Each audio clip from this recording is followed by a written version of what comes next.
When my boyfriend of 4 years looked me dead in the eye and said those words while packing his designer suits, he had no idea I had already interviewed 3 candidates to fill his position. Sometimes the best revenge isn't getting mad, it's getting strategic. I'm Sarah Chen, and this is how I turned the worst breakup of my life into the most empowering chapter I never saw coming.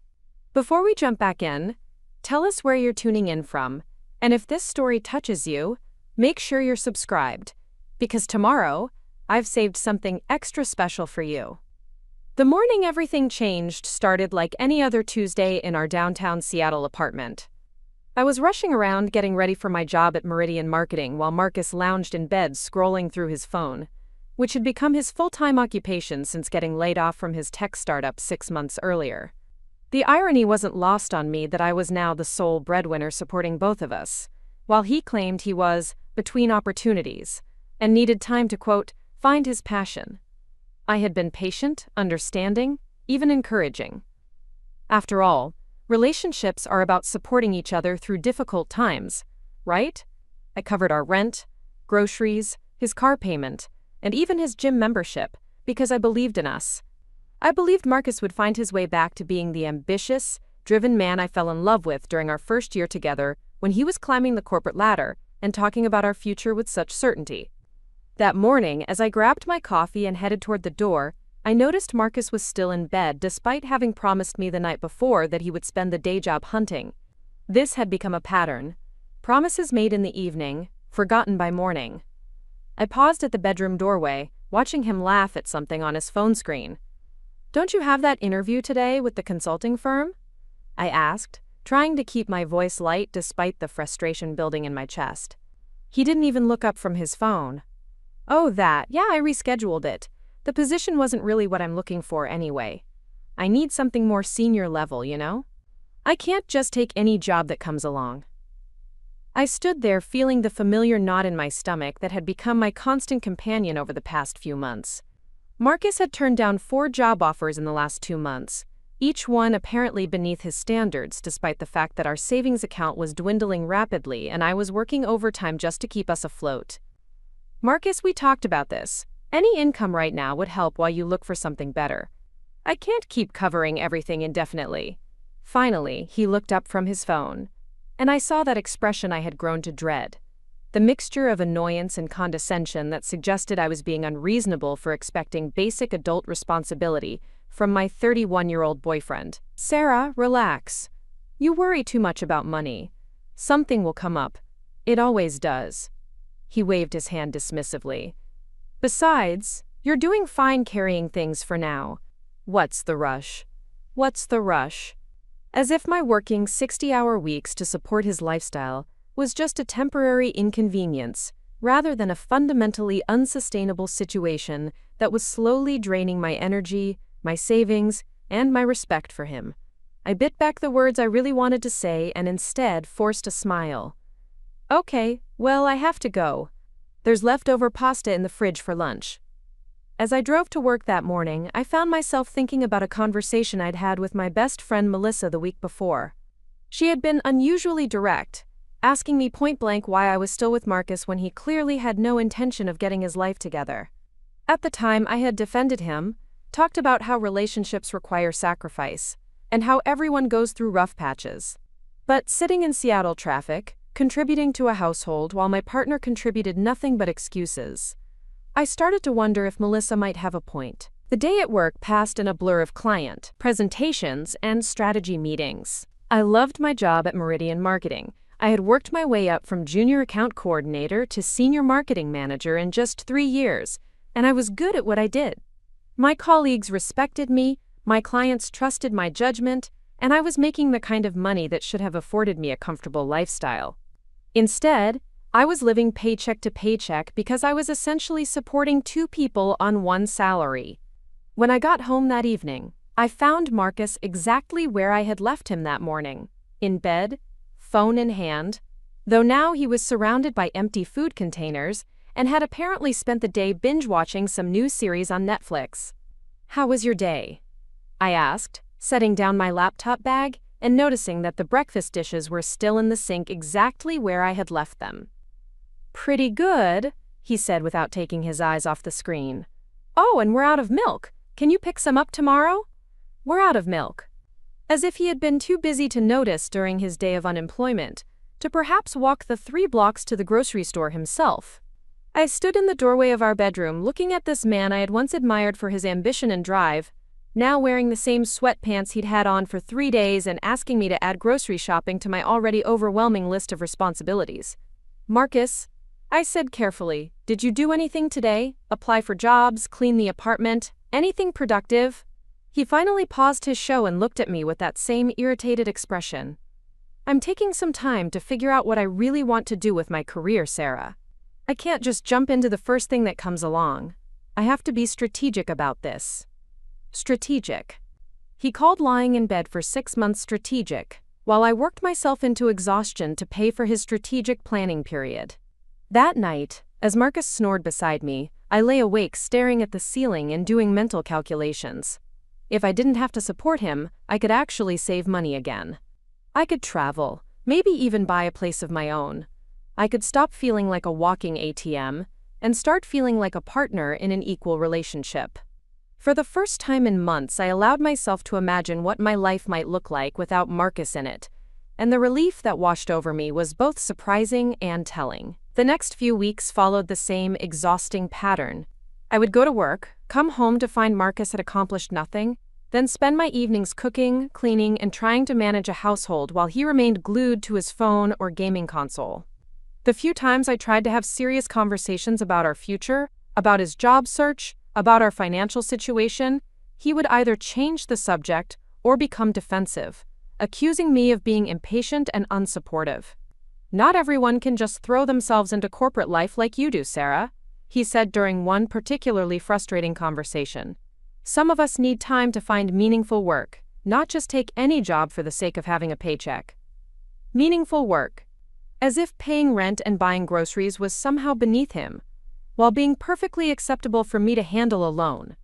It was during this time that I started paying attention to how differently my life looked compared to my friends and colleagues. My coworker Jennifer would talk about weekend trips she was planning with her husband, how they were saving for a house, how they were building a life together. Meanwhile, I was canceling social plans because I couldn't afford them after covering Marcus's expenses, and the thought of saving for anything seemed like a fantasy when I was already stretched thin supporting 2 people. One evening, about 3 weeks before everything exploded, I came home to find Marcus on the couch with his friend Tyler, both of them drinking beers and playing video games. Tyler worked a steady job in construction and had always seemed like a decent guy, but seeing him there while I walked in exhausted from another long day, knowing that I had bought those beers with money I earned while Marcus. Preparing and narrating this story took us a lot of time, so if you are enjoying it, subscribe to our channel. It means a lot to us. Now, back to the story. Contributed nothing. Something inside me snapped. "Hey, babe," Marcus called without looking away from the screen. "Tyler's staying for dinner. There's stuff for sandwiches in the kitchen." There's stuff for sandwiches that I bought with money I earned after working a 10-hour day. And now I was expected to come home and prepare food for his friend, while he continued his marathon gaming session. I stood in the doorway holding my work bag, looking at these 2 grown men who apparently expected me to serve them dinner, and I felt something cold and final settle in my chest. "Actually," I said quietly, "I am going to order myself some Thai food and eat in the bedroom. You 2 can figure out your own dinner." I saw Tyler glance between Marcus and me, clearly sensing tension, but Marcus just shrugged. "Sure, whatever. We'll just order pizza." With money he didn't have. Pizza that I would ultimately pay for when the credit card bill arrived. I ordered my Thai food, ate it alone in our bedroom, and spent the evening updating my resume for reasons I wasn't quite ready to admit to myself yet. The breaking point came on a Friday evening in early October. I had just received news that I was being considered for a promotion to marketing director, a position that would come with a significant salary increase and more responsibility. I was excited to share the news with Marcus, imagining that maybe this would be the motivation he needed to get serious about his own career, or at least that he would be happy for my success. I found him in our living room, sprawled across the couch in his usual uniform of sweatpants and an old college t-shirt, controller in hand. The apartment was exactly as I had left it that morning. dishes in the sink, takeout containers on the coffee table, his clothes scattered across the furniture. "Marcus, guess what?" I said, unable to contain my excitement, despite the mess surrounding us. "I might get promoted to marketing director. The salary increase would be incredible, and it would really help our financial situation." He paused his game and looked at me with an expression I couldn't quite read. "That's great, babe. More money is always good. It would mean longer hours sometimes, but the opportunity for growth is amazing. And with the extra income, maybe you could take some time to really focus on finding something you're passionate about instead of just taking the first job that comes along." That's when his expression changed. The casual disinterest transformed into something darker, something that made my stomach drop even though I couldn't yet articulate why. "So now you're going to be even more of a workaholic, and I'm supposed to be grateful that you'll be making more money to support my passion projects?" His tone was mocking, cruel in a way I had never heard from him before. "That's not what I meant," I said, confused by his reaction. "I thought you'd be happy about the promotion. And I thought maybe with less financial pressure, you could take your time finding the right opportunity." He laughed, but it wasn't a happy sound. "Right. So I can be even more dependent on you while you climb the corporate ladder, and remind me every day how successful you are compared to your unemployed boyfriend." The words hit me like a physical blow. I realized that somewhere along the way, Marcus had started to resent my success, rather than being proud of it. Instead of being motivated by my achievements, he seemed to see them as a personal attack on his masculinity or worth. "I have never made you feel bad about your situation," I said quietly. "I've been nothing but supportive while you figure things out." "Supportive?" he repeated, his voice dripping with sarcasm. "Is that what you call constantly asking about job applications and making little comments about money? Is that what you call working all the time and then coming home stressed about bills?" I stared at this man I had loved for 4 years, wondering when he had become someone who could twist my genuine concern and support into attacks on his character. When had my working hard to keep us afloat become something to resent rather than appreciate? "Marcus, I work hard because someone has to. I stress about money because we don't have enough of it. I ask about job applications because we're a team, and teams support each other through difficult times." "A team?" he said, standing up from the couch with that same cruel laugh. "Is that what you think this is? Because it feels more like you've appointed yourself the manager of my life and my career." The unfairness of that statement took my breath away. I had been carrying the entire financial burden of our relationship for 6 months, never once complaining, never once making him feel guilty about his unemployment, always encouraging and positive even when I was exhausted and overwhelmed. And somehow, in his mind, I was the one being controlling and unsupportive. "I've been paying for everything for 6 months, I said, my voice shaking with anger and hurt. "Everything, Marcus. Your car, your food, your entertainment, your gym membership. I've been working overtime and skipping social events, and sacrificing my own financial goals to keep us afloat. How is that being controlling?" "Because you're always throwing it in my face," he exploded, and I realized that this resentment had been building for longer than I had understood. Every conversation about money, every question about my job search, every time you look tired after work, it's all just a way of reminding me that you're the one with your life together and I'm the failure.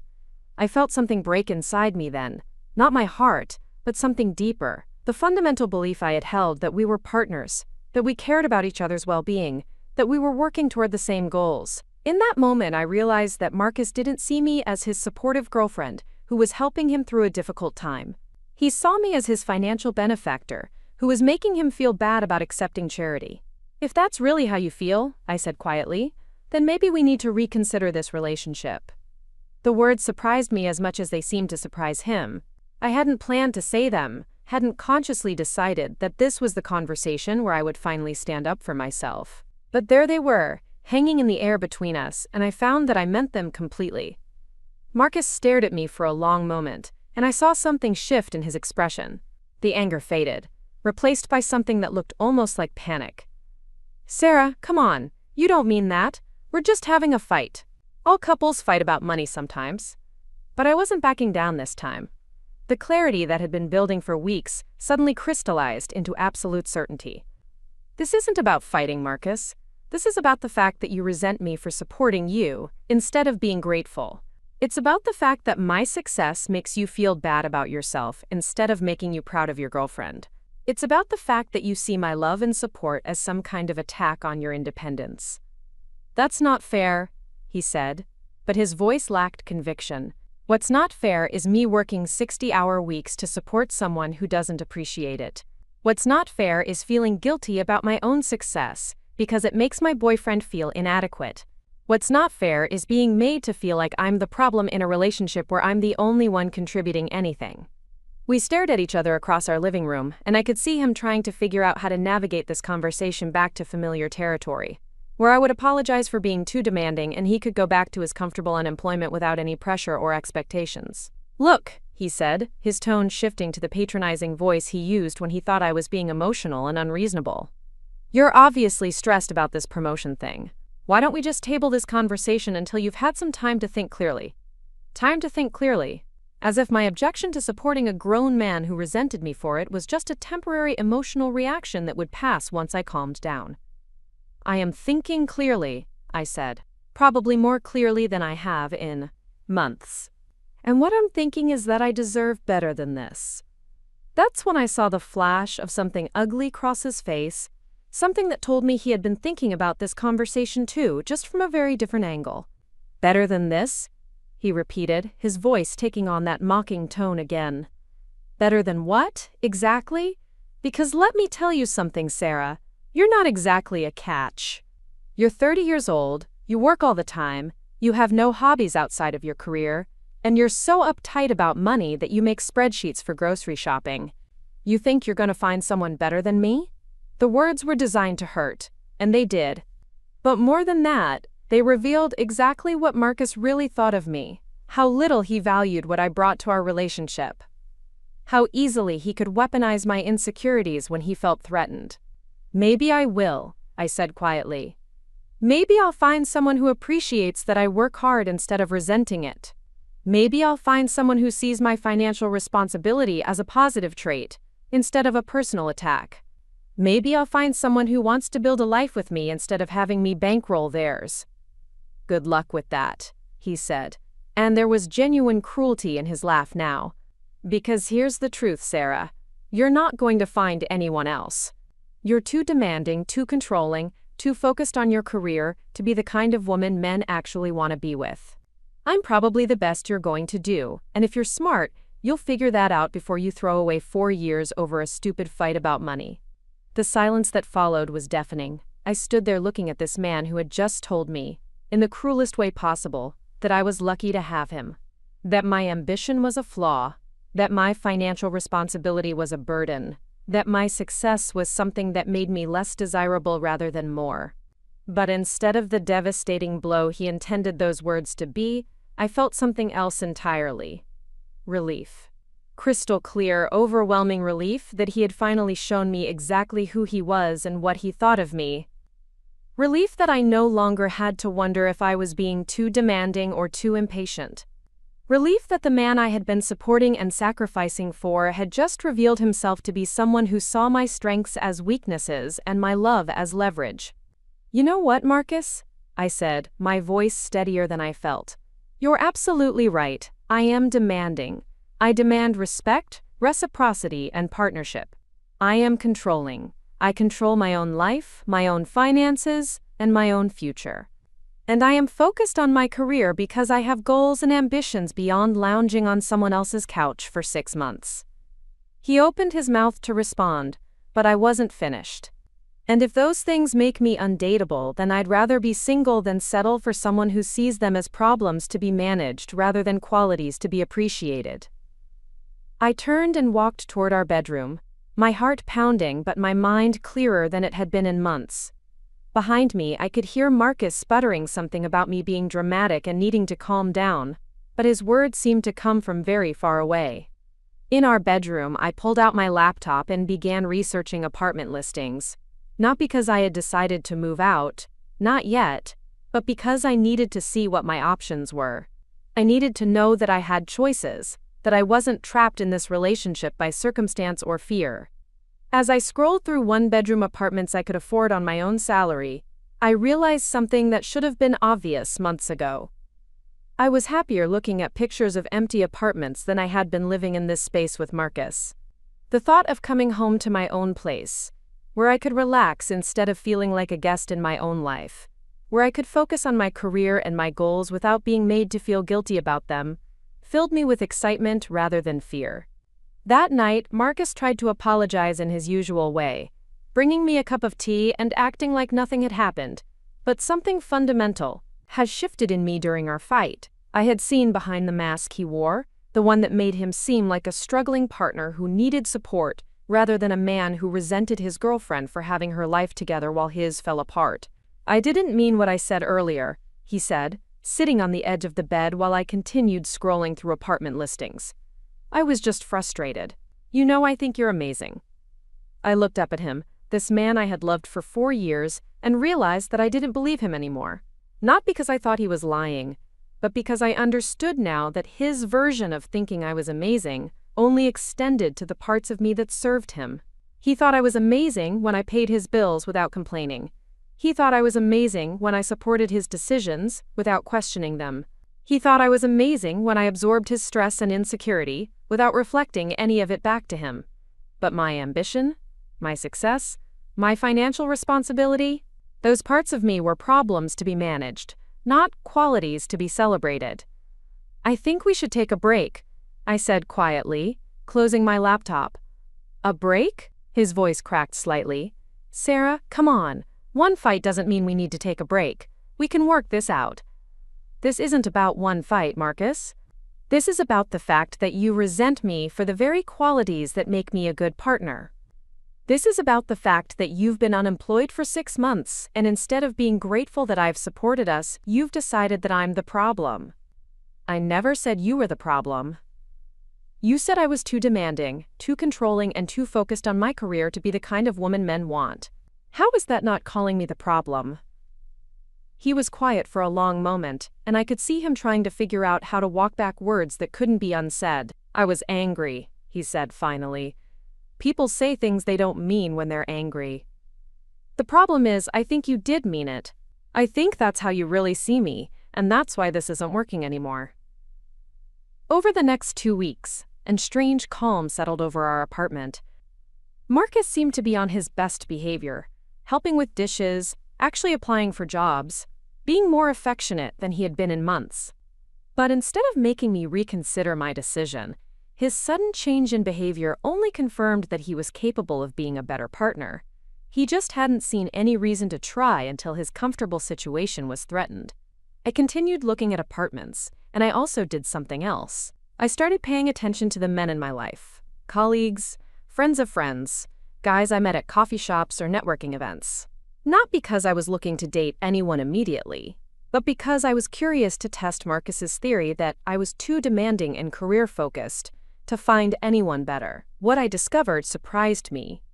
When I mentioned my potential promotion to Jake, a project manager at a client company, his face lit up, and he asked detailed questions about my new responsibilities, genuinely excited about my professional growth.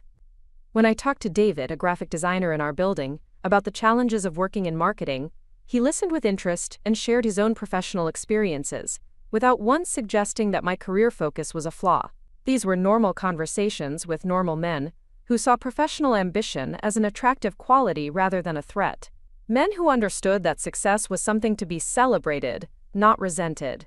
Men who seemed to operate from the assumption that a woman's career was an asset to a relationship, not a liability. I wasn't actively pursuing anything with any of these men, but their reactions helped me understand that Marcus's view of my professional life wasn't universal. There were plenty of men who would see my drive and ambition as positives, who would be proud to be with someone who had her life together rather than resentful of it. This realization was both liberating and heartbreaking. Liberating because it meant that Marcus was wrong about my prospects, but heartbreaking because it confirmed that the man I had loved for 4 years had been systematically undermining my self-confidence by convincing me that my strengths were actually flaws that made me difficult to love. 3 weeks after our big fight, I found a beautiful one-bedroom apartment in Capitol Hill, just 15 minutes from my office. It had hardwood floors, big windows, and rent that I could easily afford on my own salary. Looking at it, I could picture myself there. My furniture, my books, my life, organized exactly the way I wanted it, without having to accommodate someone else's mess, or schedule, or financial irresponsibility.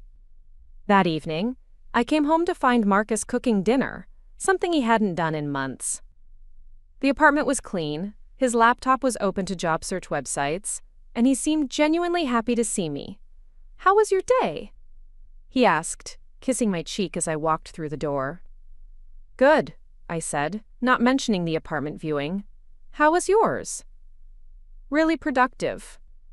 I applied for 3 positions, including one at that consulting firm I interviewed with before. I think I was being too picky earlier. Any of these jobs would be a good starting point. It was exactly what I had wanted to hear for months, but somehow hearing it now felt too little, too late. He was applying for jobs because his comfortable situation was threatened, not because he wanted to contribute to our partnership. He was being affectionate because he sensed me pulling away, not because he had rediscovered his love for me. During dinner, he talked about his plans for getting back into the workforce, about how we could start saving money together once he was employed again, about maybe taking a trip together once our finances were stable. All the things I had wanted him to think about and plan for during the past 6 months, but had never occurred to him until I threatened to leave. "I've been thinking," he said as we cleaned up together, another task he had suddenly rediscovered. "Maybe you were right about me needing to take more responsibility around here. I got too comfortable letting you handle everything, and that wasn't fair to you." I nodded, loading dishes into the dishwasher and trying to figure out how to respond. 3 weeks ago, this admission would have meant everything to me. Now it felt like a strategic retreat rather than genuine growth. "I appreciate that," I said carefully. "But Marcus, this isn't just about household responsibilities, or even about money. This is about fundamental differences in how we see each other and what we want from a relationship." "What do you mean?" I turned to face him, leaning against the kitchen counter. "I mean that when I got excited about my potential promotion, your first instinct was to resent it rather than celebrate it. I mean that you spent 6 months seeing my support as pressure instead of love. I mean that when we fought, you attacked the very qualities that make me successful and independent.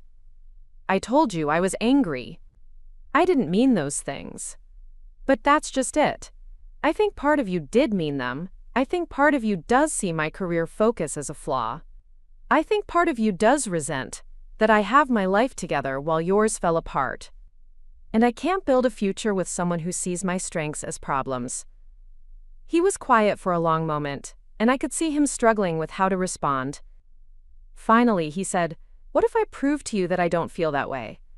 What if I show you that I can be supportive of your career and grateful for everything you've done for us?" "Marcus, you shouldn't have to prove that you're proud of your girlfriend's success. That should be automatic. You shouldn't have to work at being grateful for support during a difficult time. That should be natural." "So what are you saying? That it's too late? That nothing I do will matter?" I looked at this man I had loved for 4 years, this man who was finally saying and doing all the right things, and realized that the problem wasn't his actions. It was that I no longer trusted his motivations. Every kind gesture felt calculated, every apology felt strategic, every expression of gratitude felt like damage control rather than genuine appreciation. I'm saying that I need space to figure out what I want my life to look like. And I think you need space to figure out who you are when you're not dependent on someone else. That night, I lay awake listening to Marcus breathe beside me and thinking about how strange it was that the end of a 4-year relationship could feel more like relief than loss. I thought about the apartment I had seen that day, about the promotion I was still being considered for, about the conversations I had been having with men who saw my ambition as attractive rather than threatening. For the first time in months, I felt excited about my future, rather than anxious about it. Whatever came next, it would be my choice, my path, my life lived on my own terms, instead of constantly adjusted to accommodate someone else's insecurities and resentments. The next morning, I submitted my application for the apartment in Capitol Hill, not because I had made a final decision about Marcus, but because I wanted to know I had options. I wanted to know that I could take care of myself, that I could build a life that made me happy, instead of one that required constant compromise and sacrifice. When I got home from work that day, I found Marcus waiting for me with what appeared to be a prepared speech. "Sarah, I've been thinking all day about what you said last night, and I realize I haven't been the partner you deserve. I've been selfish and ungrateful, and I've taken your support for granted in ways that aren't fair to you." I sat down across from him, noting that this conversation felt more like a performance than a genuine heart-to-heart. "I want to make this right," he continued. "I want to show you that I can be the man you fell in love with again. I got an interview tomorrow for one of the positions I applied for, and I'm going to take it seriously. I'm going to get a job, contribute to our household, and prove that I can be a real partner to you." "And what about the way you see my career?" I asked. "What about the resentment you feel when I'm successful?" "I don't feel resentment," he said quickly. "I was just going through a difficult time, and I took my frustration out on you in ways that were completely unfair. I'm proud of your success, Sarah. I've always been proud of you." But as I looked at his earnest face, I realized that I didn't believe him. Not because I thought he was intentionally lying, but because I didn't think he understood his own motivations well enough to know whether he was telling the truth. His pride in my success seemed to be conditional on his own sense of security, and his support seemed to fluctuate based on how threatened he felt by my independence. "I think we should take that break we talked about," I said quietly. His face fell and I saw panic flash across his features. "Sarah, no, we can work this out, I know we can. Just give me a chance to show you that things can be different.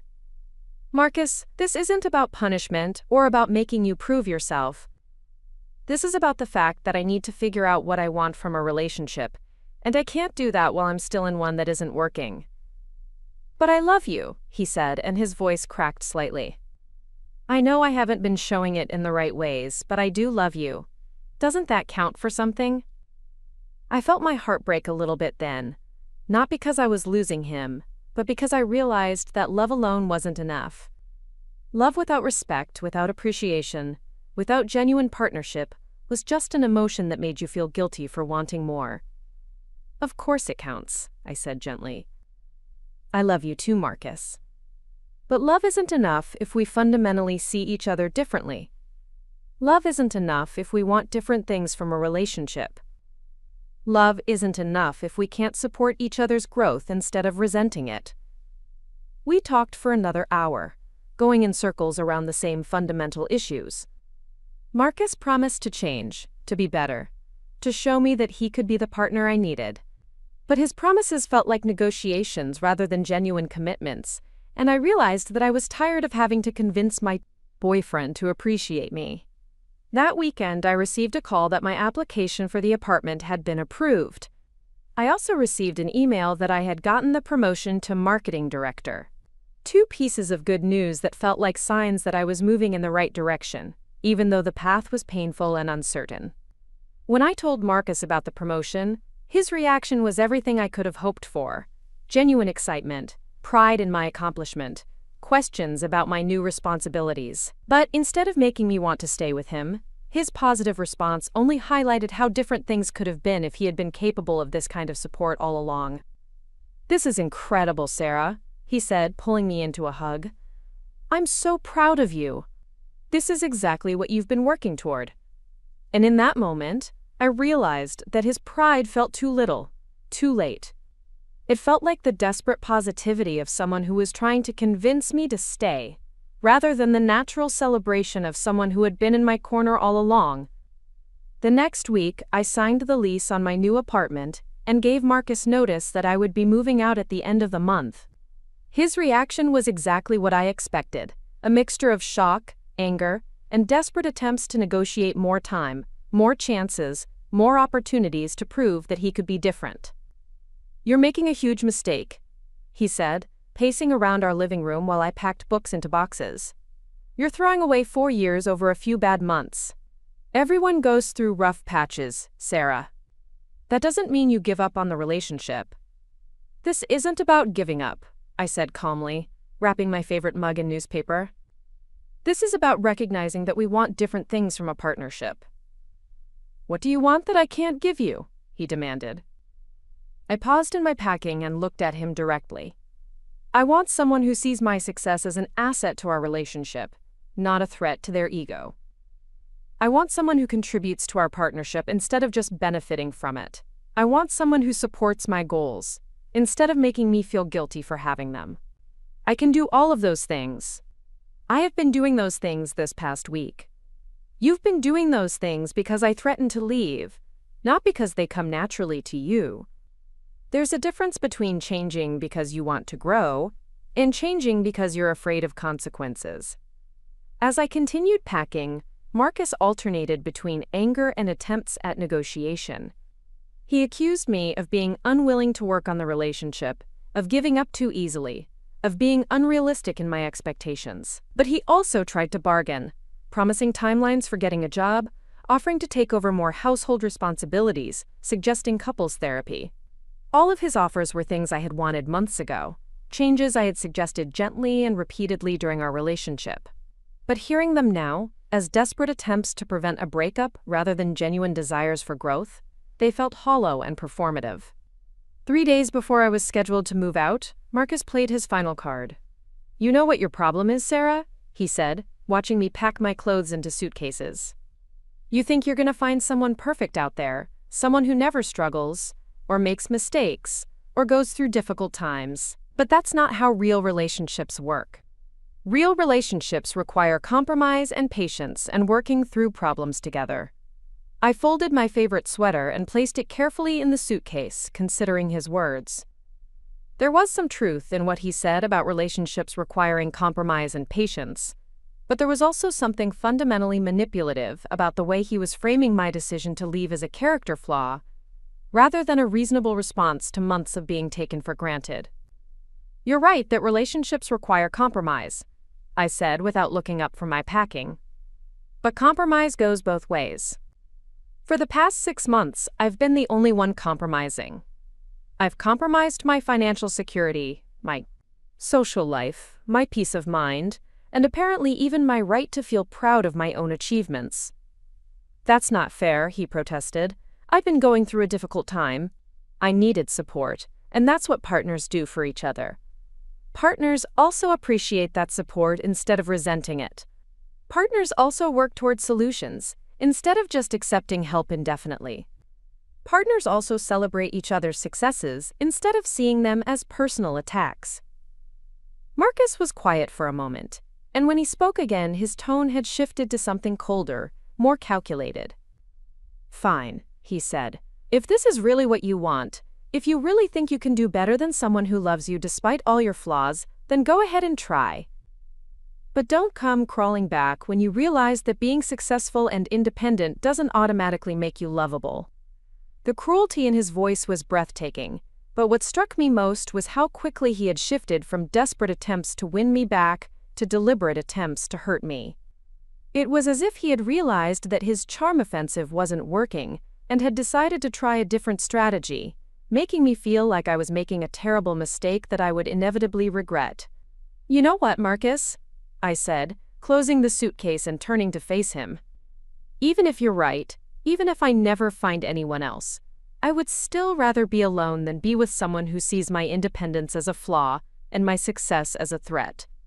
You say that now, but wait until you're sitting alone in your new apartment on a Friday night, working late again because you have nothing else to do. Wait until you're 40 and still single because you were too picky to appreciate a good thing when you had it." His words were designed to plant seeds of doubt, to make me question whether I was making a mistake driven by unrealistic expectations rather than legitimate concerns about our compatibility. But instead of making me reconsider, they only confirmed that I was making the right choice. The man I had loved for 4 years was trying to manipulate me into staying by attacking my self-worth and my future prospects. "Maybe you're right," I said calmly. "Maybe I will end up alone, but at least I'll be alone by choice, living a life that makes me happy, rather than staying in a relationship where I have to constantly defend my right to have goals and ambitions." That night, my last night in the apartment we had shared for 2 years, Marcus made one final attempt to change my mind. He had cooked an elaborate dinner, opened a bottle of wine we had been saving for a special occasion, and was being more charming and attentive than he had been in months. "Remember our third date?" he said over dessert, a homemade tiramisu, that he had somehow managed to pull together despite never showing any interest in cooking during our relationship. "We went to that little Italian place in Pioneer Square, and we talked until they had to kick us out because they were closing." I did remember. It had been one of those magical early dates where conversation flowed effortlessly, and we discovered we had so much in common: similar values, compatible senses of humor, shared dreams about travel and career success. "We talked about our 5-year plans," he continued. "You wanted to make marketing director by 30, and I wanted to start my own consulting firm. We were both so ambitious, so driven. I fell in love with that about you, Sarah. I fell in love with how passionate you were about your goals." The memory was bittersweet because it reminded me of who we had been at the beginning, before unemployment and financial stress and resentment had poisoned our dynamic. There had been a time when Marcus genuinely admired my ambition, when he saw it as one of my most attractive qualities rather than a source of conflict. "What happened to us?" I asked quietly. He reached across the table and took my hand, and for a moment I could almost see the man I had fallen in love with 4 years earlier. "I got lost," he said simply. "I let my own failures make me forget why I loved you in the first place. I let my insecurity turn your strengths into threats. But Sarah, I remember now. I remember who we were together, and I know we can get back there." It was the most honest thing he had said in months, and it made my heart ache because it reminded me of why I had loved him so much in the beginning. But it also highlighted exactly why this relationship couldn't work anymore. His ability to appreciate my ambition and success was conditional on his own sense of achievement and security. When he felt good about himself, he could celebrate my accomplishments. When he felt bad about himself, my success became a mirror that reflected his failures back at him. "Marcus," I said gently, "the problem isn't that you got lost. The problem is that when you got lost, you decided that my stability was the reason for your instability. Instead of using my success as motivation or inspiration, you used it as evidence that something was wrong with our relationship dynamic." "But I understand that now," he said urgently. "I understand that I was projecting my own insecurities onto you.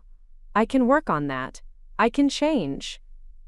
"I believe that you can change," I said. "But I also think you need to do that work on your own, not while you're in a relationship with someone whose success triggers your insecurities." We talked until almost midnight, revisiting memories from our early relationship, discussing what had gone wrong, exploring whether there was any way to fix what had been broken.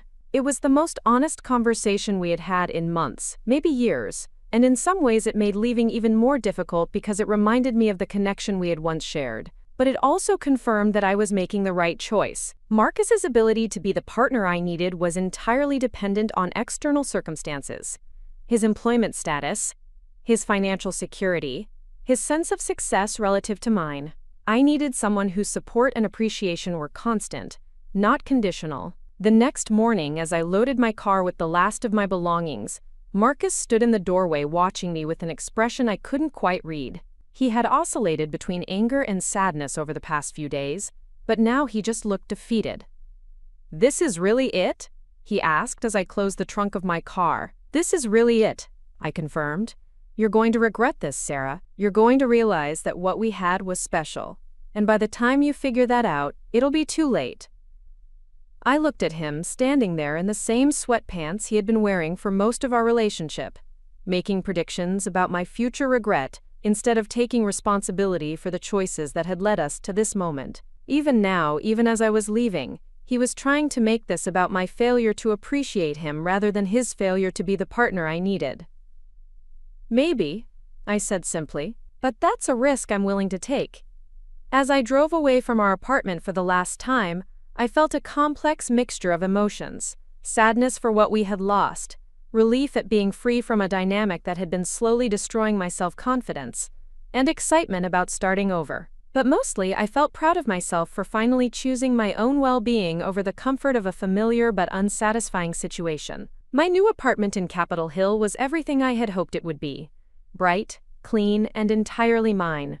As I unpacked my belongings over the weekend, I realized how much of my personality had been suppressed During the past year of living with Marcus, I put my books back on shelves, where they wouldn't be moved or complained about. I arranged my furniture exactly the way I wanted it without having to accommodate someone else's gaming setup. I created a home office space where I could work on projects without being made to feel guilty about my dedication to my career. The first few weeks of living alone were an adjustment, but not in the way Marcus had predicted. Instead of feeling lonely or regretful, I felt energized. I could come home from work and actually relax instead of immediately taking on the emotional and financial burden of managing another adult's life. I could make plans without having to consider whether they would interfere with someone else's schedule or budget. I could focus on my new role as marketing director without feeling like my professional success was a source of conflict at home. It was during this time that I started to understand just how much of myself I had been sacrificing to maintain a relationship that was never going to give me what I needed.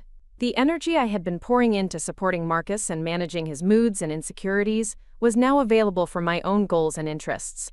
I started taking photography classes on weekends. I joined a book club. I began training for a half marathon, something I had wanted to do for years but had never found the time or energy for while managing a household, essentially by myself. 3 weeks after moving out, I received a text from Marcus. "How are you settling in? I miss you." I stared at the message for a long time, trying to figure out how to respond. Part of me missed him too, or at least missed the good parts of our relationship. But I also recognized that his reaching out was likely motivated more by his own discomfort with being alone than by genuine concern for my well-being. "I'm doing well," I replied. "Hope you are too." He tried to start a longer conversation, asking about my new job responsibilities and whether I was happy in my new place. But I kept my responses brief and polite. I wasn't angry with him anymore, but I also wasn't interested in maintaining a friendship that would likely involve him trying to convince me to give our relationship another chance.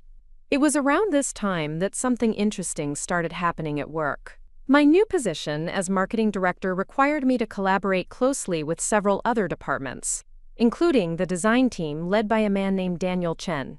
Daniel was about my age, with an easy laugh and a passion for his work that reminded me of myself in the best ways.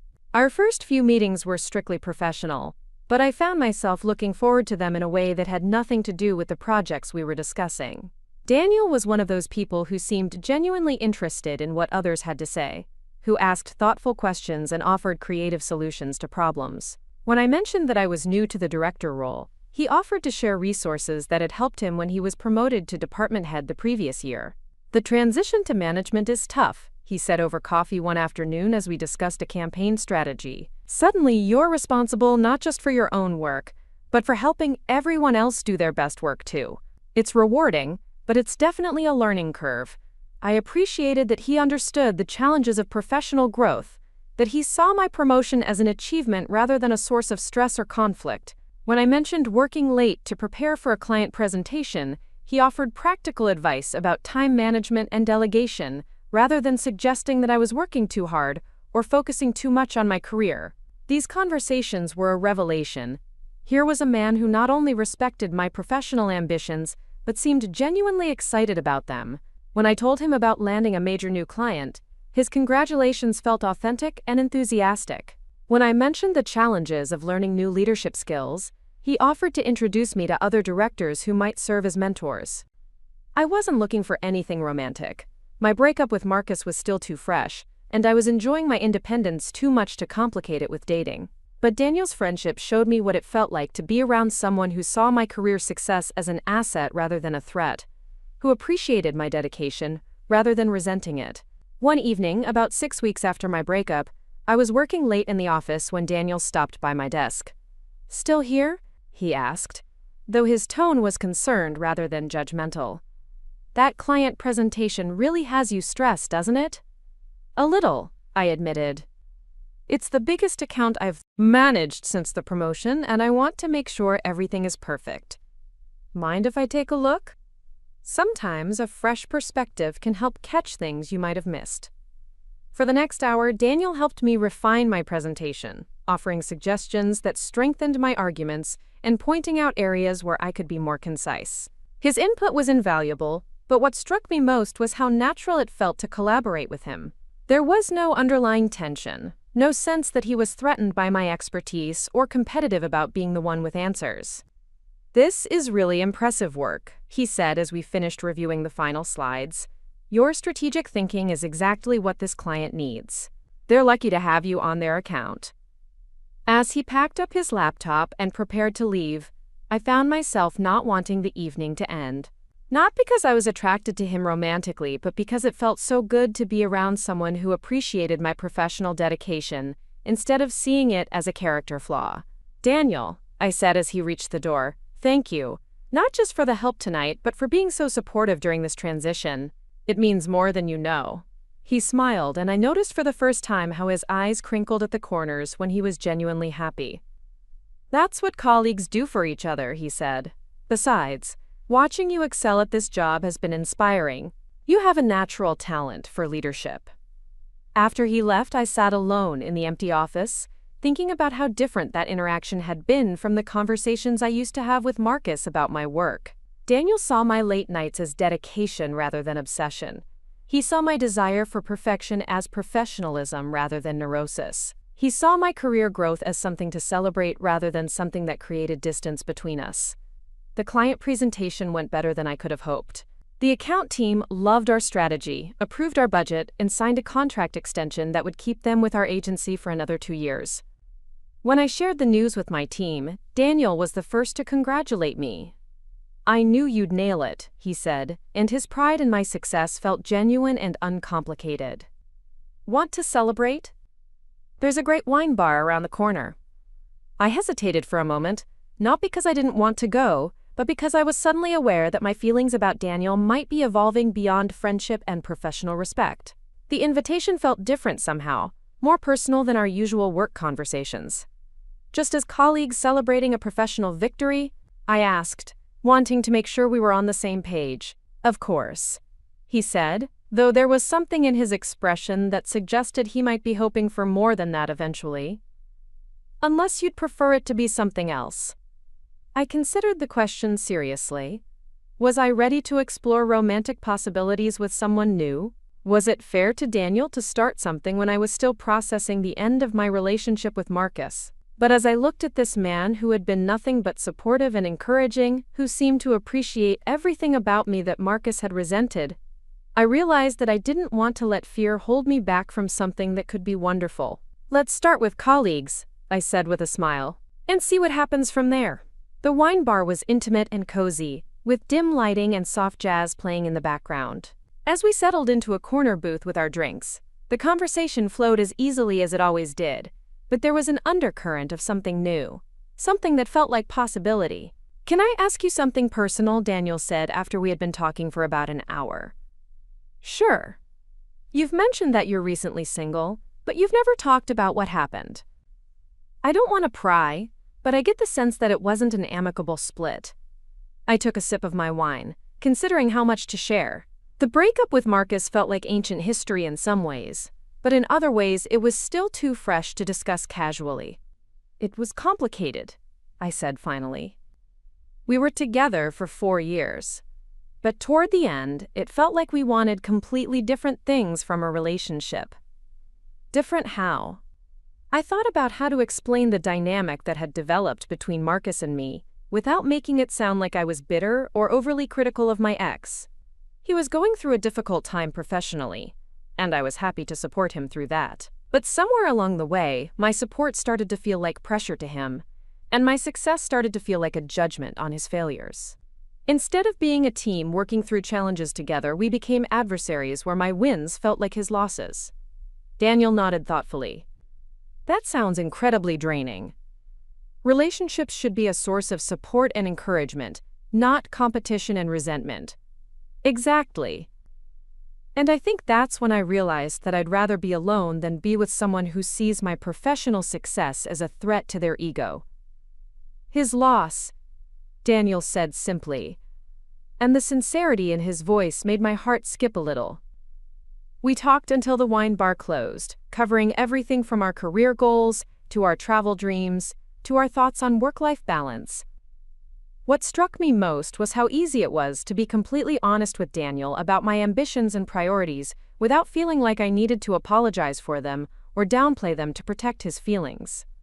When he walked me to my car, there was a moment of awkwardness as we both seemed to be trying to figure out how to end the evening. Were we friends? Were we colleagues? Were we potentially something more? "I had a really good time tonight," he said, standing close enough that I could smell his cologne. "Me too. Would you like to do this again sometime? Maybe somewhere that doesn't close at 10 on a weeknight?" I looked at him. This man who had spent the evening celebrating my professional victory without a trace of jealousy or resentment, who had listened to my stories about career challenges with genuine interest, and offered thoughtful advice, who seemed to see my ambition as an attractive quality rather than a flaw to be managed. "I'd like that," I said. He smiled, and I felt a flutter of excitement that I hadn't experienced in years. Not just about the possibility of dating someone new, but about the possibility of being with someone who truly appreciated all the parts of myself that I had learned to hide or apologize for during my relationship with Marcus. "Great," he said. "I'll call you tomorrow." As I drove home to my apartment in Capitol Hill, I realized that something significant had shifted in my perspective. For the first time since my breakup, I wasn't thinking about what I had lost when I left Marcus. Instead, I was thinking about what I might gain by opening myself up to something new. The next few weeks passed in a blur of professional success and personal discovery. My new client was thrilled with our initial campaign results and had already started talking about expanding their contract. I was settling into my leadership role with more confidence each day, finding that I genuinely enjoyed mentoring junior team members and developing strategic initiatives. And Daniel had become a regular part of my life. We had coffee together most mornings before work started, discussing everything from current projects to weekend plans. He had introduced me to his favorite hiking trails around Seattle, and I had shared my newfound passion for photography with him. Our relationship was developing naturally, without pressure or expectations, and I found myself looking forward to seeing him in a way that felt both exciting and comfortable. It was during this time that Marcus reached out again, this time with a phone call rather than a text. "Sarah?" he said when I answered, and I could hear something different in his voice. "I know you probably don't want to hear from me, but I wanted to tell you that I got a job." "That's great, Marcus. I'm happy for you. It's at that consulting firm I interviewed with months ago. Remember? The one you thought I should take more seriously." I did remember. And I also remembered how he had dismissed the opportunity as beneath his qualifications. "They called me back," he continued. "Apparently one of their new hires didn't work out, and they remembered our interview. I start Monday." "That's really wonderful news. I know how much you wanted to get back into consulting." There was a pause, and when he spoke again, his tone was more tentative. "Sarah, I've been doing a lot of thinking since you moved out. You were right about a lot of things. I did take your support for granted, and I did let my own insecurity make me resentful of your success. I'm sorry about that."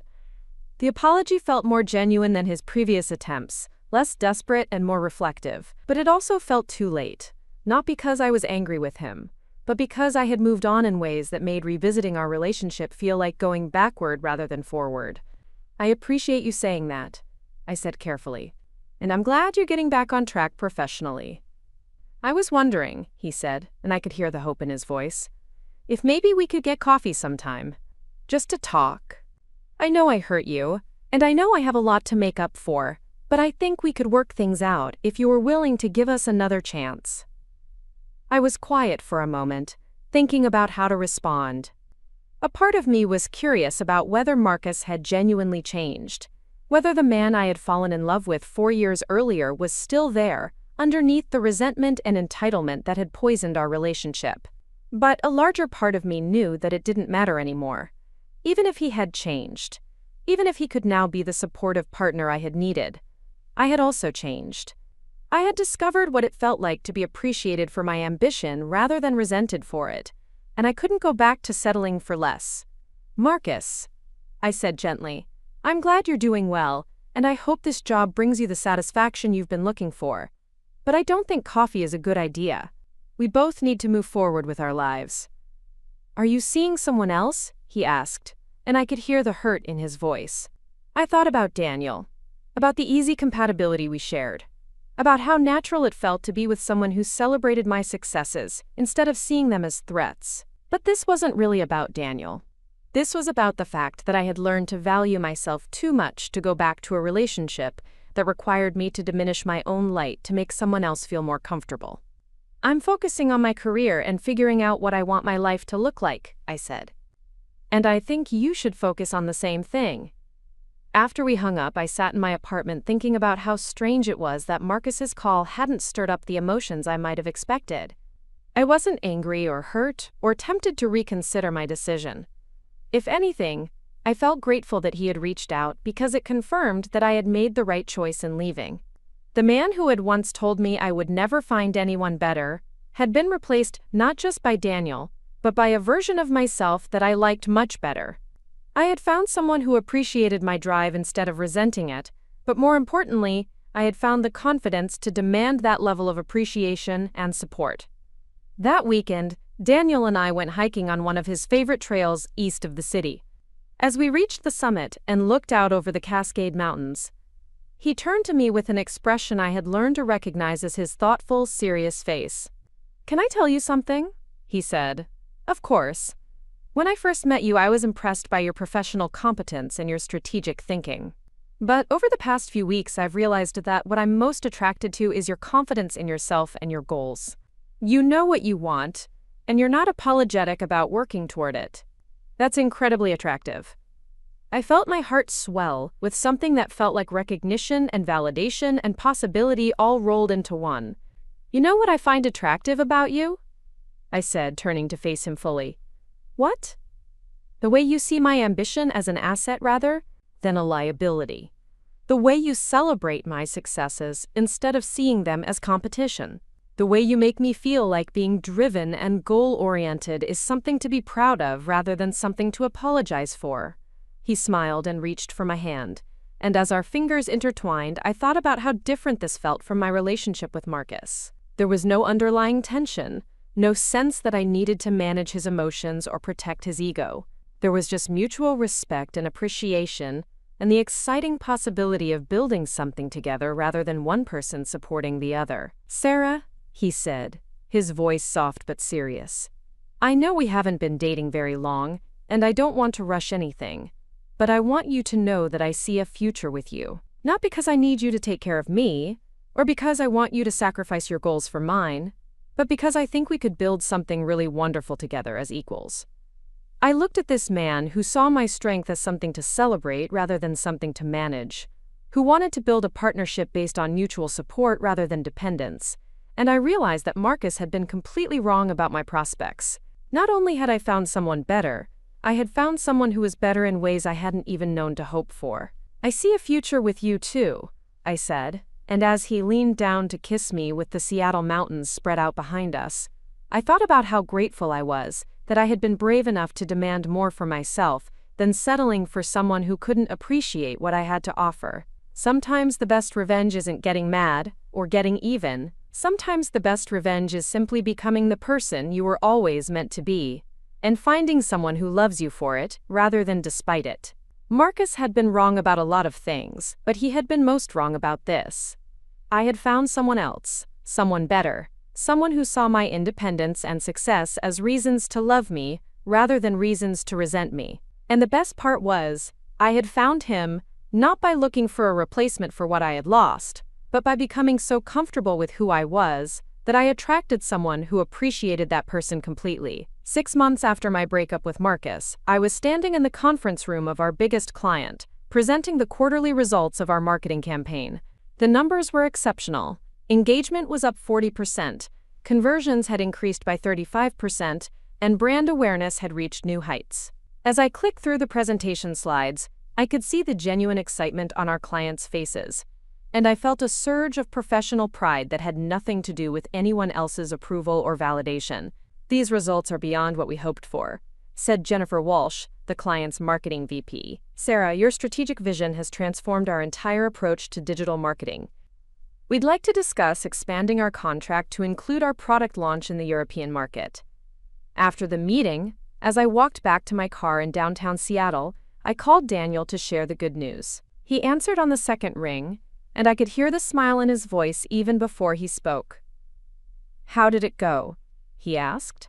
"They want to expand the contract to Europe," I said, unable to contain my excitement. "It's the biggest opportunity our agency has ever had." "Sarah, that's incredible! I'm so proud of you. This is exactly what you've been working toward." His genuine enthusiasm made my heart flutter in a way that still surprised me. Even after 6 months of dating, there was no hesitation in his celebration, no underlying concern about what my success might mean for him or our relationship. Just pure, uncomplicated joy in my achievement. "Want to celebrate tonight?" he asked. "I know this amazing little restaurant in Fremont that just opened. Their chef trained in Paris. I'd love that," I said, and as I ended the call, I realized how dramatically my life had changed in such a short time. A year ago, sharing professional success with Marcus had always felt complicated, tinged with his resentment and insecurity. Now, celebrating achievements felt natural and joyful, the way it should be in a healthy relationship. That evening, as Daniel and I shared a bottle of champagne at the French restaurant, I found myself reflecting on how much I had grown since leaving Marcus.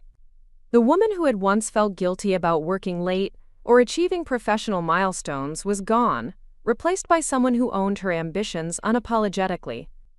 "You know what I love most about watching you succeed?" Daniel said, raising his glass in a toast. "What?" "The way you light up when you talk about your work. You don't just see it as a job, you see it as a calling.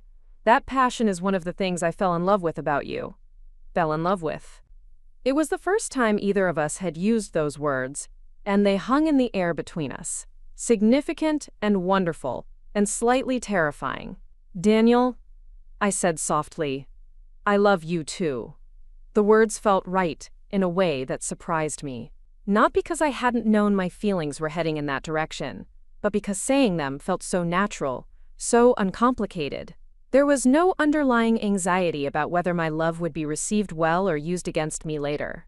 There was just the simple joy of sharing my feelings with someone who had earned them completely. He reached across the table and took my hand, his thumb tracing gentle circles on my palm. "I know this might seem fast," he said, "but I've been thinking about asking you to move in with me." My heart skipped a beat. After my experience with Marcus, the idea of cohabitation brought up complicated feelings. Living with someone again meant sharing space, sharing responsibilities, sharing a life in ways that could either strengthen a relationship or reveal fundamental incompatibilities. "What would that look like?" I asked carefully. "It would look like two independent people choosing to build a life together," he said without hesitation. "Two people with their own careers, their own goals, their own interests, who also happen to love spending time together. It would look like partnership, not dependency." The distinction he was making was crucial, and I appreciated that he understood why I might be hesitant. "I love my apartment," I said honestly. "It's the first place that's been entirely mine, and I'm not ready to give up that independence completely." "What if you didn't have to? What if we found a place together, but you kept your apartment for now? A sort of gradual transition where we both maintain our own spaces while we figure out how we work as live-in partners?" The thoughtfulness of his suggestion struck me. Instead of pushing for what he wanted or trying to convince me to abandon my concerns, he was offering a solution that honored both our needs. "That's actually a really good idea," I said. "It would give us a chance to see how we function as roommates without either of us giving up our safety nets." "Exactly.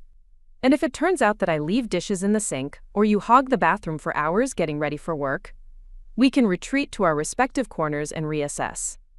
I laughed, but I also felt a deep sense of gratitude for his approach to our relationship. Everything about the way Daniel handled conflict and decisions felt like a partnership rather than a negotiation between adversaries. Over the next few weeks, we started looking at apartments together. It was a completely different experience from apartment hunting alone. Daniel had opinions about neighborhoods and floor plans, but he also respected my preferences and budget concerns. When I mentioned that I wanted a home office space for freelance projects I was considering, he didn't question whether that was necessary or suggest that I was being too focused on work. Instead, he helped me identify apartments with layouts that would accommodate both our needs. We found a beautiful 2-bedroom place in Queen Anne, with large windows, hardwood floors, and enough space for both of us to have dedicated work areas. As we stood in the empty living room, imagining our furniture arranged in the space, I felt excited rather than anxious about the prospect of sharing a home again. "This feels right," Daniel said, echoing my thoughts exactly. "It really does." That night, as we celebrated our decision to lease the apartment, I received an unexpected text message. "Marcus. Heard through mutual friends that you're doing really well professionally. Wanted to say congratulations. I always knew you were destined for big things." I stared at the message for a long time, trying to figure out what response, if any, was appropriate. His tone was different from his previous attempts to contact me, less desperate, more mature, but I also wondered what had prompted him to reach out now, after months of silence. I showed the message to Daniel, curious about his perspective. "Sounds like he's trying to reconnect," Daniel said after reading it. "How do you feel about that?" "Honestly, I don't feel much of anything. It's like hearing from an old colleague I haven't thought about in years." "That's probably a good sign," he said with a smile. "It means you've really moved on." I realized he was right. Marcus's text didn't stir up old feelings or make me question my decisions. If anything, it highlighted how much my life had improved since our breakup. I was succeeding professionally, I was in love with someone who celebrated my success, and I was building a future based on mutual respect and shared goals rather than dependency and resentment.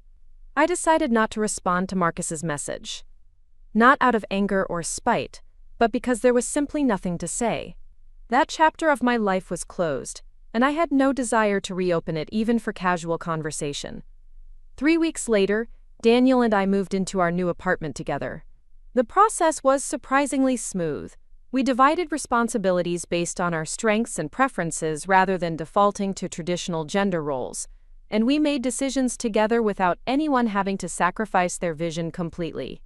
As we unpacked boxes and arranged furniture, I marveled at how different this felt from setting up a home with Marcus. There was no underlying tension about who was contributing more, or who got to make decisions about decoration and layout. We were both invested in creating a space that reflected both our personalities and supported both our lifestyles. "I love this," Daniel said as we collapsed on our new couch after a long day of moving. "I love that your book collection takes up 3 whole shelves. And I love that my photography equipment has its own corner. And I love that we both have spaces to work without getting in each other's way." "I love that you love those things," I said, curling up against his side. "I love that I don't have to apologize for taking up space or having interests that require time and attention." "Why would you ever have to apologize for that?" The question was innocent, but it reminded me of how much I had changed since my relationship with Marcus. I no longer expected to have to defend my interests or downplay my ambitions to make a partner comfortable. I had learned to value myself enough to only be with someone who valued those parts of me too. Living with Daniel proved to be everything I had hoped it would be. We fell into routines that worked for both of us. Early morning workouts together, coffee and newspaper reading before heading to our respective offices, evening cooking sessions where we took turns choosing recipes and sharing stories about our days. Most importantly, we supported each other's professional growth without competition or resentment. When Daniel was chosen to lead a major rebranding project for a tech startup, I was genuinely thrilled for him and offered to brainstorm ideas when he was struggling with creative direction. When I was promoted again, this time to senior marketing director with a team of 12 people reporting to me, Daniel took me out for dinner and spent the entire evening asking thoughtful questions about my new management responsibilities. "I'm so proud of you," he said as we walked home from dinner that night. "Watching you grow into leadership has been incredible. You have such a natural ability to inspire people and make them feel valued." "Thank you," I said, and I realized that accepting compliments about my professional abilities had become natural rather than uncomfortable. "I feel like I'm finally in a role where I can make a real impact." "You make an impact everywhere you go," he said, stopping to kiss me under a streetlight. "At work, with friends, with me. You make everything better just by being yourself." 6 months into living together, we hosted our first dinner party. I invited my colleagues, Jennifer and Michael, along with my friend Melissa, who had been supportive throughout my breakup and transition. Daniel invited his brother Tom and his partner Alex, plus a few friends from his design team. As I watched our guests mingling in our living room, sharing stories and laughing over the meal we had prepared together, I felt a profound sense of contentment. This was what I had always wanted. A partnership that enhanced both our lives rather than requiring one person to sacrifice for the other. A home that reflected both our personalities. A social life built around people who appreciated and supported us both. "You look happy," Melissa said, joining me in the kitchen as I prepared dessert. "I am happy," I said, and the simplicity of that statement struck me. "I am really, genuinely happy. It shows, and Daniel clearly adores you.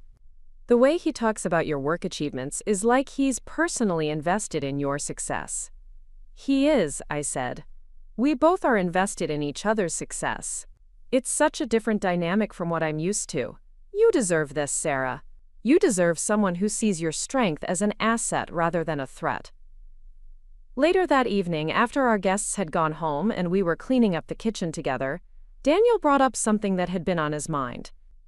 "I've been thinking," he said as he loaded dishes into the dishwasher, "about the future, about what we're building together." "What about it?" "I know we've only been living together for 6 months, but this feels right in a way that makes me want to start planning for the long term, not rushing anything but just acknowledging that this isn't casual for me anymore." I paused in wiping down the counters, considering his words. The idea of long-term planning didn't frighten me the way it might have a year ago.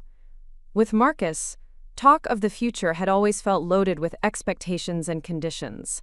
With Daniel, it felt like a natural extension of what we were already building together. "What kind of long-term planning?" I asked. "The kind where we talk about whether we want the same things. Marriage, kids, career goals, where we want to live, how we want to spend our time. The kind where we make sure we're compatible in the ways that matter for building a life together." I appreciated his directness. Instead of assuming we wanted the same things or avoiding difficult conversations until they became sources of conflict, he was suggesting we proactively discuss our compatibility and goals. "I'd like that," I said. "I'd like to know that we're working toward the same vision of what our life together could look like." Over the next few weeks, we had a series of conversations about our future. We talked about career aspirations, his goal of eventually starting his own design firm, my dream of becoming a marketing VP at a major corporation, or perhaps launching my own consultancy. We discussed our thoughts on marriage and children, our financial goals, our ideas about work-life balance. What struck me most about these conversations was how easy they were. Daniel and I shared similar values about partnership and independence, about supporting each other's growth while maintaining our own identities. We both wanted children eventually, but we also both believed that having kids should enhance a strong relationship rather than fix a troubled one. We both valued financial security, but we also understood that money was a tool for building the life we wanted rather than an end in itself. Most importantly, we both believed that a successful relationship required two whole, independent people choosing to build something together rather than two incomplete people trying to fill each other's gaps.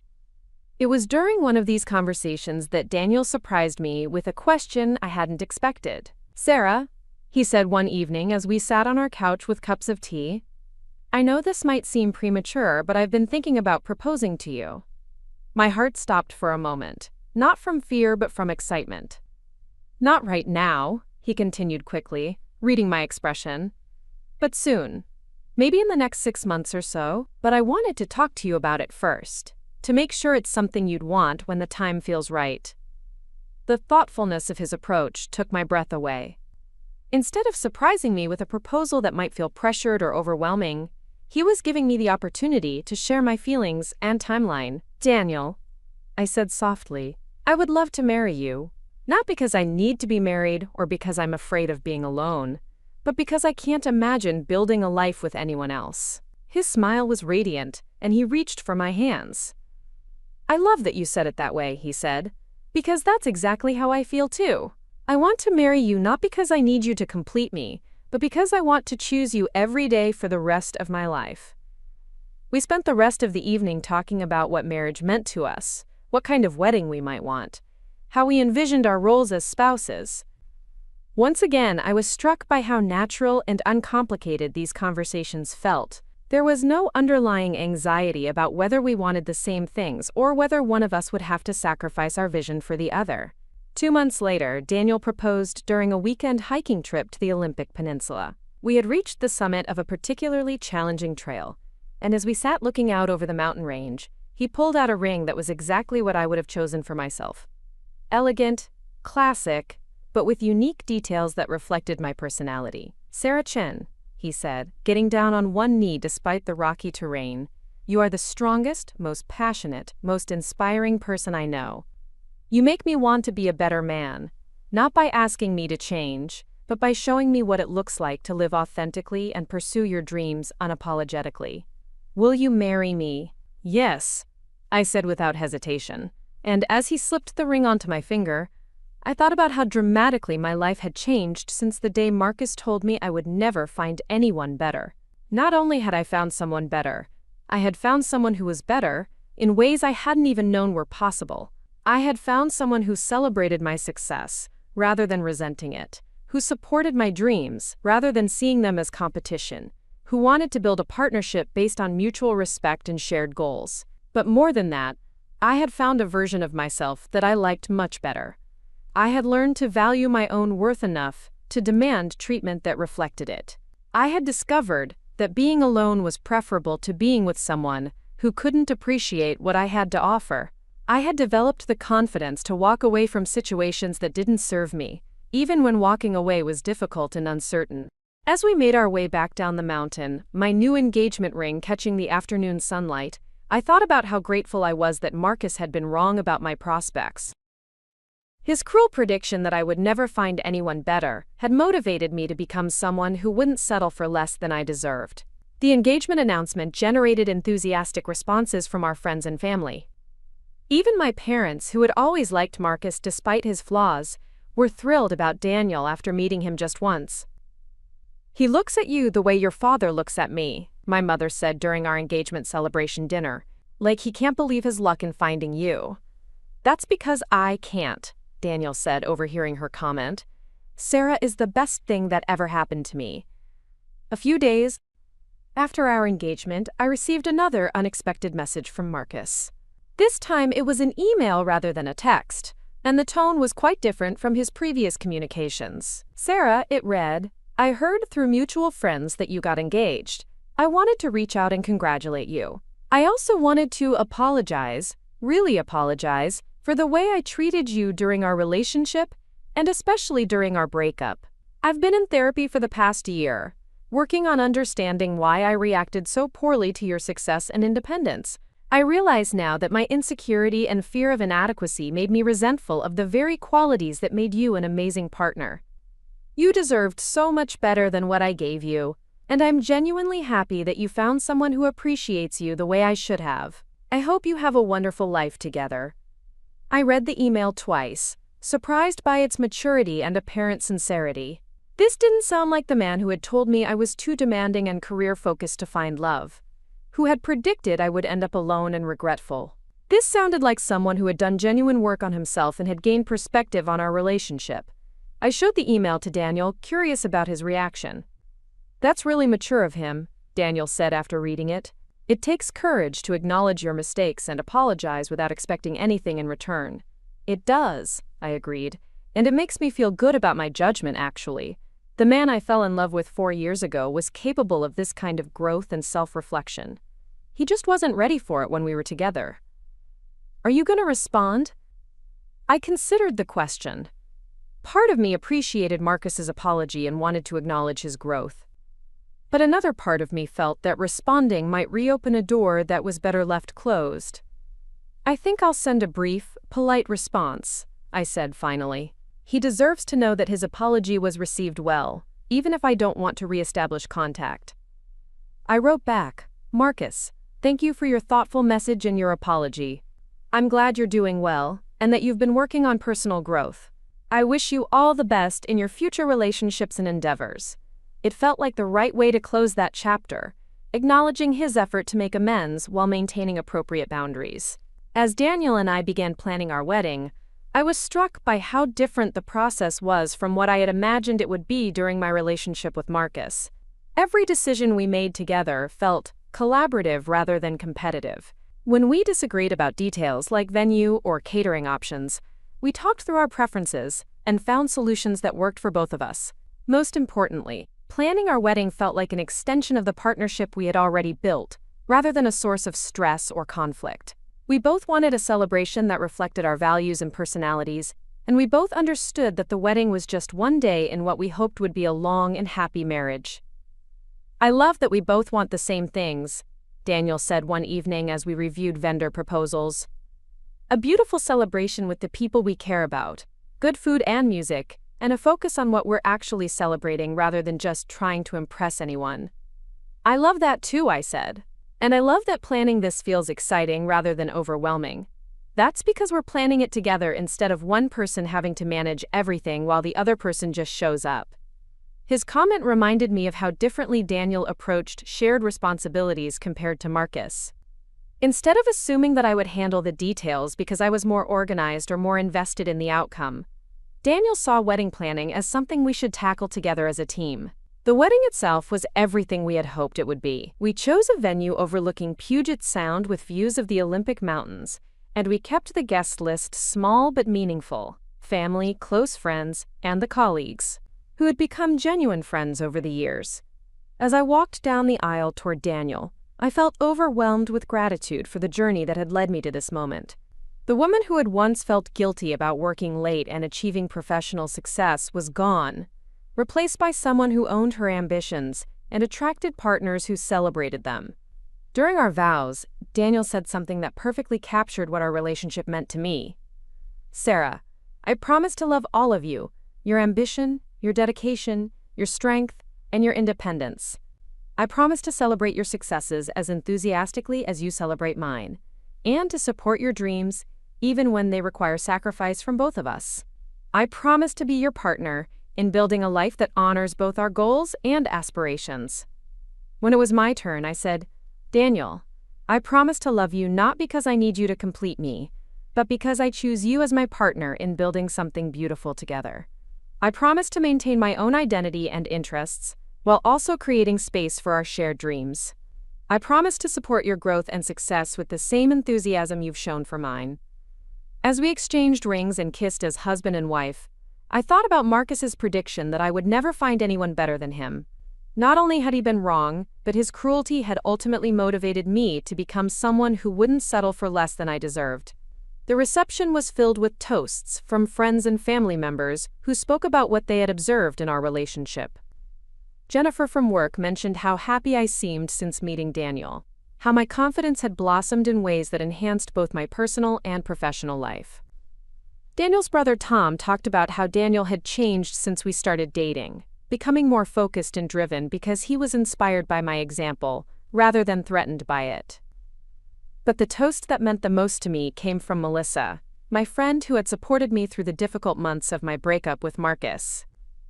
"I've watched Sarah grow into someone who knows her worth and refuses to settle for anything less than she deserves," she said, raising her glass. "And I've watched Daniel love her not despite her strength and ambition, but because of them. This is what real partnership looks like: two whole people choosing to build something beautiful together."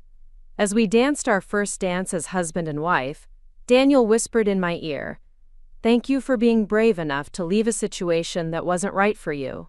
If you hadn't, we never would have found each other. Thank you for being the kind of man who sees my independence as something to celebrate rather than something to manage," I whispered back. Later that evening, as we were saying goodbye to our guests, I overheard a conversation between two of Daniel's friends. "Man, Daniel really hit the jackpot with Sarah," one of them said. "She's successful, beautiful, smart, and she clearly adores him." "Yeah, but he's perfect for her too," the other replied. "My wife knows Sarah from work, and she says Sarah is completely different since they got together. More confident, more herself. That's what the right relationship does. It brings out the best in both people." Their observations stayed with me as Daniel and I left for our honeymoon in Italy. They were right that we brought out the best in each other, but not because we completed each other's deficiencies. Instead, we enhanced each other's strengths and supported each other's growth. During our honeymoon, as we explored Rome and Florence and the Tuscan countryside, I marveled at how easy it was to travel with Daniel. We had similar energy levels and interests, but we also respected each other's need for different experiences. When I wanted to spend hours in the Uffizi galleries studying Renaissance art, he was genuinely interested in learning alongside me. When he wanted to take photography walks through small villages at sunrise, I was excited to join him and learn about composition and lighting. I love that. We can share our passions with each other, he said one evening as we sat in a cafe in a hilltop town, watching the sunset over the vineyards. I love that sharing them feels natural rather than obligatory, I replied. I love that you're interested in the things I care about because you're interested in me, not because you feel like you have to be. On our last night in Italy, as we sat on the terrace of our hotel overlooking the Mediterranean, Daniel brought up something that had been on his mind. I've been thinking about what we want our marriage to look like day to day, he said.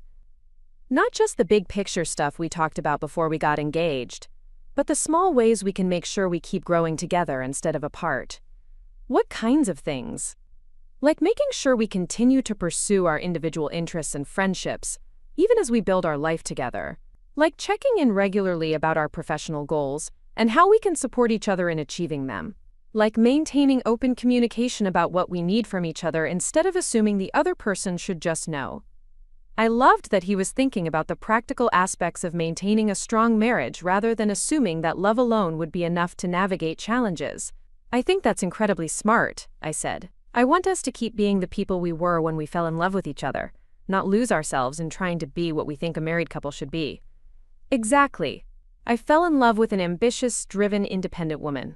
I want to make sure our marriage supports those qualities rather than diminishing them. As we flew home from our honeymoon, I reflected on how dramatically my life had changed in just 2 years. The woman who had once worked 60-hour weeks to support an unemployed boyfriend who resented her for it, was now married to a man who saw her professional dedication as one of her most attractive qualities. But the most important change wasn't external. It was internal. I had learned to value myself enough to demand treatment that reflected my worth. I had discovered that being alone was preferable to being with someone who couldn't appreciate what I had to offer. I had developed the confidence to pursue relationships that enhanced my life, rather than requiring me to diminish it. Marcus had been wrong about almost everything when he predicted that I would never find anyone better than him. But in one way, his cruelty had been a gift. It had forced me to examine what I was willing to accept in a relationship and what I deserved instead. It had motivated me to become someone who wouldn't settle for less than genuine partnership and mutual respect. 6 months after our wedding, I received a promotion to vice president of marketing at our agency. It was a role I had been working toward for years, with responsibilities that included overseeing multiple departments and developing strategic initiatives for our biggest clients. When I shared the news with Daniel, his reaction was everything I had come to expect from him. Pure excitement and pride with no underlying concern about what my success might mean for him or our relationship. "Sarah, this is incredible," he said, lifting me off my feet in a celebratory hug. "You've worked so hard for this, and you absolutely deserve it." "Thank you," I said, and I realized that accepting his excitement and support had become second nature. I'm nervous about the new responsibilities, but I'm also thrilled about the opportunity to make a bigger impact. You're going to be amazing at it. You have such a natural talent for leadership and strategy. That evening, as we celebrated my promotion over dinner at our favorite restaurant, I thought about how different this conversation would have been with Marcus. Instead of celebrating my achievement, he would have found ways to make it about him, his insecurity, his unemployment, his feelings of inadequacy compared to my success. With Daniel, my professional growth was simply something to be proud of and excited about. He didn't see my success as a threat to his masculinity or a judgment on his worth. He saw it as evidence of the qualities he had fallen in love with in the first place. "Can I tell you something?" Daniel said as we walked home from dinner that night. "Of course. Watching you succeed and grow in your career has made me more ambitious about my own goals. Seeing how you pursue what you want with such focus and determination has inspired me to be more intentional about building my design firm." His comment highlighted one of the things I loved most about our relationship. Instead of my success creating competition or resentment between us, it served as motivation and inspiration for both of us to pursue our individual goals while supporting each other along the way. "I love that," I said, taking his hand as we walked through our neighborhood. "I love that we make each other better instead of holding each other back." "Me too. I love that we're both ambitious and driven, and that those qualities complement each other instead of creating conflict." A year into my role as VP, I was approached by a headhunter about an opportunity to become Chief Marketing Officer at a major tech company in San Francisco. It was exactly the kind of position I had always dreamed of: significant responsibility, impressive salary, the chance to shape marketing strategy for a company that was reshaping its industry. The only complication was that it would require relocating from Seattle, which would mean asking Daniel to leave the city where he had grown up and where his design business was thriving. When I brought up the opportunity over dinner one evening, I was nervous about how he would react. Moving to a new city for my career would require sacrifice from both of us, but particularly from him. "Tell me about it," he said, setting down his fork and giving me his full attention. I described the role, the company, the growth potential, and the timeline for making a decision. Throughout my explanation, Daniel listened thoughtfully, asking questions about my enthusiasm for the opportunity and what it would mean for my long-term career goals. "How do you feel about it?" he asked when I finished. "Excited, but conflicted," I said honestly. "It's everything I've worked toward professionally, but I don't want to ask you to uproot your life for my career." "Sarah," he said, reaching across the table to take my hand, "this isn't about asking me to sacrifice for your career. This is about both of us making decisions that support our long-term goals as individuals and as a couple. But your business is here, your family is here, your whole network is here. And those things are important, but they're not more important than your dreams or our partnership. Besides, San Francisco has a thriving design scene. There could be opportunities for me there that don't exist here." Over the next week, we had multiple conversations about the potential move.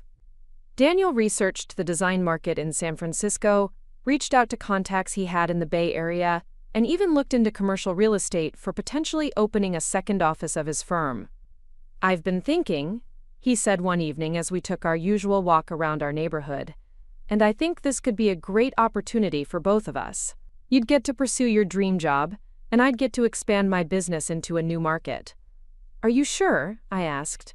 "I don't want you to say yes just because you think it's what I want to hear. I'm sure, because I know that supporting your success makes our relationship stronger, not weaker. I'm sure because I trust that if the situation were reversed, you would be just as supportive of my opportunities. And I'm sure because I want to be married to someone who pursues her dreams, even when it requires courage and change." His response reminded me once again of why I had fallen in love with him. Daniel didn't see my ambitions as threats to be managed or burdens to be endured. He saw them as integral parts of who I was and what made our partnership dynamic and fulfilling. I accepted the position in San Francisco, and we spent the next 2 months preparing for our move. Daniel successfully negotiated deals that allowed him to maintain his Seattle clients while developing new business in California. We found a beautiful apartment in the Mission District with space for both of us to have home offices. The transition was smoother than either of us had expected. My new role was challenging but rewarding, with responsibilities that stretched my skills and pushed me to grow as a leader. Daniel's business expansion was successful, and he quickly established himself in the San Francisco design community. Most importantly, our relationship continued to thrive in our new city. We explored neighborhoods together, discovered new restaurants and hiking trails, and built a social circle that appreciated both our individual accomplishments and our partnership. 6 months after our move, we were having dinner with new friends when someone asked how we had met and what made our relationship work so well. "We bring out the best in each other," Daniel said simply. "We challenge each other to grow while also providing support and encouragement along the way. And we see each other's success as something to celebrate rather than something to compete with," I added. "When one of us achieves something significant, it makes both of us proud." Later that evening, as we walked home through our new neighborhood, I reflected on how far I had traveled from the woman who had once felt guilty about working late and achieving professional success. Do you ever think about what your life would have looked like if you had stayed with Marcus? Daniel asked, as if reading my thoughts. Sometimes, I said honestly. And I realized that I probably would have ended up resenting both him and myself. I would have spent years trying to make someone love qualities that he saw as flaws, and I probably would have started believing that my ambitions really were character defects rather than strengths. His loss became my gain, Daniel said, stopping to kiss me under a streetlight. No, I said, smiling at him. His loss became my gain. I gained a partner who appreciates me completely, but more importantly, I gained the confidence to demand that level of appreciation. As we continued walking home, I thought about the journey that had brought me to this moment. Marcus's cruel prediction that I would never find anyone better had turned out to be spectacularly wrong, but not just because I had found Daniel. It had been wrong because it was based on the premise that my strength and ambition were liabilities rather than assets, that my independence was something to be managed rather than celebrated. The truth was that by learning to value myself appropriately, I had attracted someone who valued me the same way. By refusing to settle for less than I deserved, I had created space in my life for someone who could give me everything I had always wanted in a partnership. Marcus had been wrong about my prospects, but he had been right about one thing. I was demanding. I was demanding of respect, appreciation, partnership, and mutual support. And it turned out that being demanding in those ways had led me to exactly the kind of relationship I had always hoped was possible. Sometimes the best revenge isn't proving someone wrong through anger or spite. Sometimes the best revenge isn't proving someone wrong through anger or spite. Sometimes the best revenge is simply living so well, loving so completely, and succeeding so thoroughly that their negativity becomes irrelevant. As I stood in my San Francisco office overlooking the bay, wedding ring catching the afternoon light, I smiled thinking about Marcus's words. You'll never find anyone else. He had been spectacularly wrong. I hadn't just found someone else. I had found myself, and in doing so, I had attracted a partner who celebrated every part of who I was. The woman who once settled for crumbs had learned to demand the whole feast, and it was delicious. Up next, you've got 2 more standout stories right on your screen. If this one hit the mark, you won't want to pass these up. Just click and check them out.